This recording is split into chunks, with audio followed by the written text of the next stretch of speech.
Com o Bitcoin, você é seu próprio banco, mas infelizmente muitas pessoas não fazem isso, ou porque não têm acesso a boas carteiras, ou porque não confiam tanto em si mesmas. Então fica um impasse. De um lado estão as exchanges centralizadas que podem barrar saques se algum problema acontecer, e de outro, a própria custódia, que exige mais responsabilidade e conhecimento por parte do usuário. Então será que existe um meio termo, alguma solução que permita mais soberania de uma forma mais simplificada? Então esse vídeo é sobre o Fedimint, uma nova camada do protocolo Bitcoin voltada para facilitar a custódia de Bitcoin.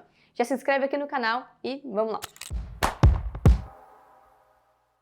O Bitcoin permite que você seja soberano, que só você tem acesso ao seu próprio dinheiro. Para isso, basta que você tire seus satoshis da corretora e envie por uma carteira não custodiante, onde só você tem acesso às chaves que permitem movimentar o seu saldo. Mas infelizmente, muita gente ainda deixa nas exchanges, ou na custódia de terceiros, ou pior ainda, nos bancos. Isso é justamente o que deve ser evitado. Comprar Bitcoin de uma corretora e deixar lá, ou comprar Bitcoin de um banco que não permite sacar, é o pior que você pode fazer. Então isso acontece porque você precisa confiar que a corretora ou o banco não vai falir e vai te entregar os seus BTCs caso você deseje sacar. 2, se eles não vão te roubar. E 3, que o Estado não vai mandar congelar a sua conta a qualquer momento ou então confiscar os seus ativos, como ele pode facilmente fazer. Assim como nos Estados Unidos, quando mandaram confiscar o ouro das pessoas em 1933. E assim também como o Collor fez nos anos 90, quando confiscou a poupança para salvar a economia da hiperinflação na época. A gente nunca sabe o dia de amanhã, então fazer a custódia de Bitcoin com terceiros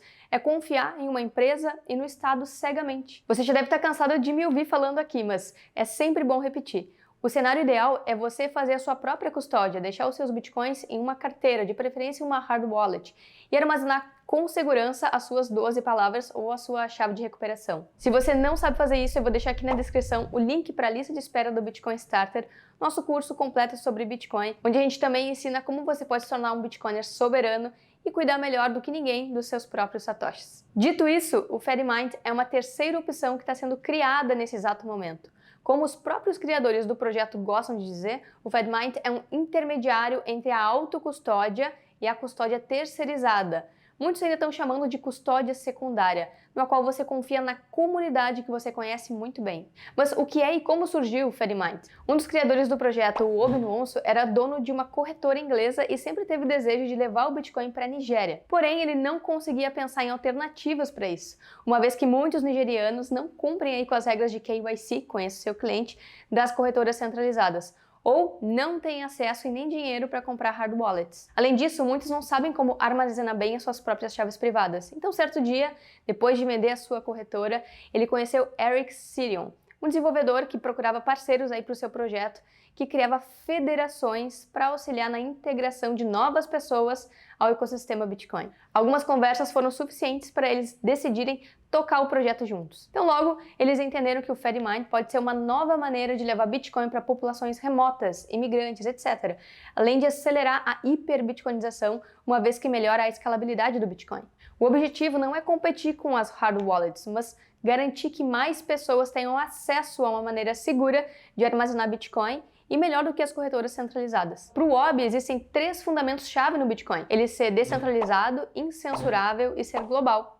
A partir daí, há outros 3 grandes pilares que seguem esses fundamentos. O primeiro é a moeda Bitcoin. Ela é uma reserva de valor descentralizada, incensurável e global. O segundo pilar é a rede Lightning, que é uma forma de pagamento também descentralizada, incensurável e global. E o terceiro e novo pilar é o Fedimint, um protocolo de custódia menos centralizado que exchange, incensurável, de livre acesso e global. Mas como que vai funcionar o Fedimint? Um grupo de pessoas, habitantes de uma vila, por exemplo, decidem se juntar para usar Bitcoin. Juntos, eles vão formar uma federação, sem precisar de nenhuma instituição financeira. Essa federação, ela vai ter guardiões, que serão os responsáveis por rodar o servidor da federação e fazer o backup das chaves privadas dos Bitcoins da federação, ou seja, de todo mundo. Então, uma vez que os usuários depositarem os Bitcoins em endereços relacionados a essa federação, eles vão receber um token chamado eCash, que é lastreado em Bitcoin. Assim, os moradores daquela vila podem fazer as suas transações com eCash e, quando bem desejarem, podem converter de volta o valor em Bitcoin. Como as movimentações do eCash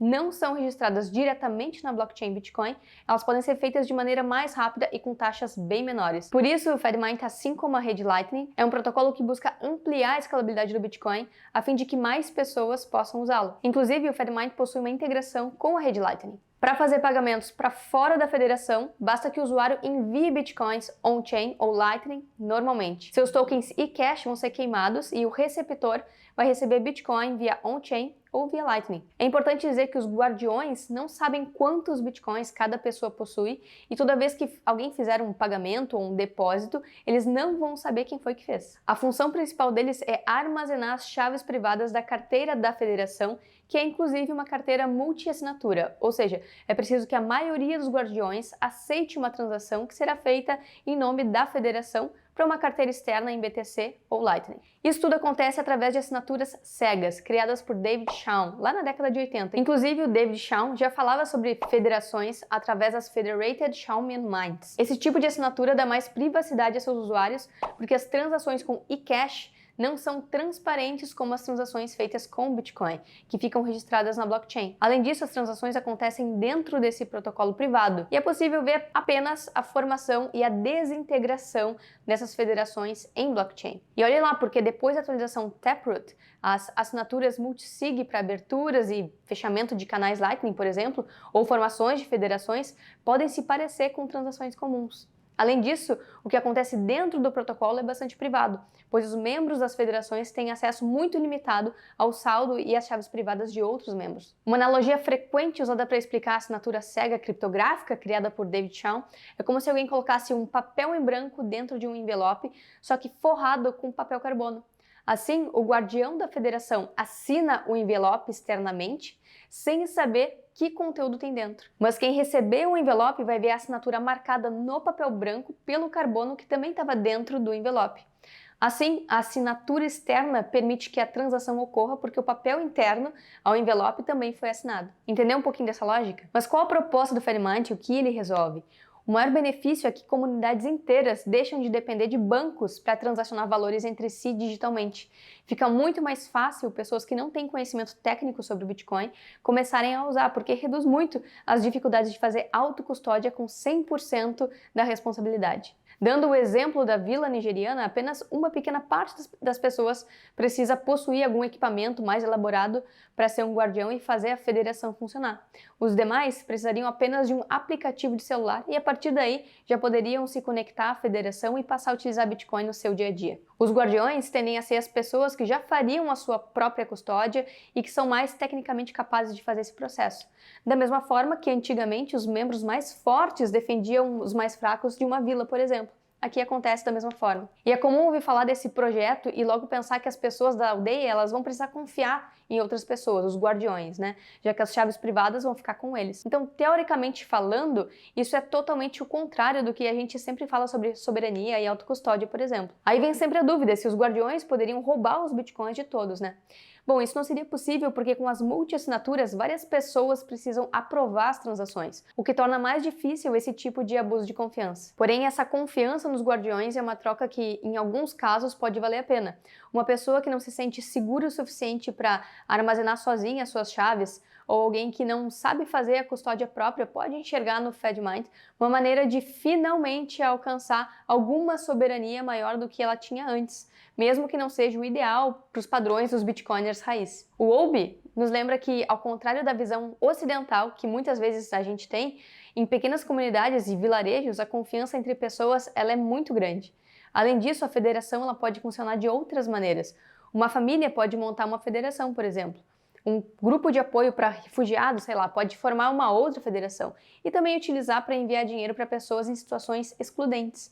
Então, dessa forma, os incentivos dos guardiões tendem a estar alinhados com os dos demais usuários. E é por isso que os guardiões eles não podem ser instituições financeiras ou indivíduos e empresas que busquem lucrar com isso, porque daí pode haver um conflito de interesses. Ao contrário do Bitcoin, que é trustless, ou seja, não precisa que você confie em ninguém, o Fedmint necessita sim de algum nível de confiança em alguém ou alguéns. Mas então, quais os riscos e problemas? Por tudo que eu falei aqui, por mais privadas que as transações com o Fedmint sejam, ele ainda possui um problema que é um grau de centralização.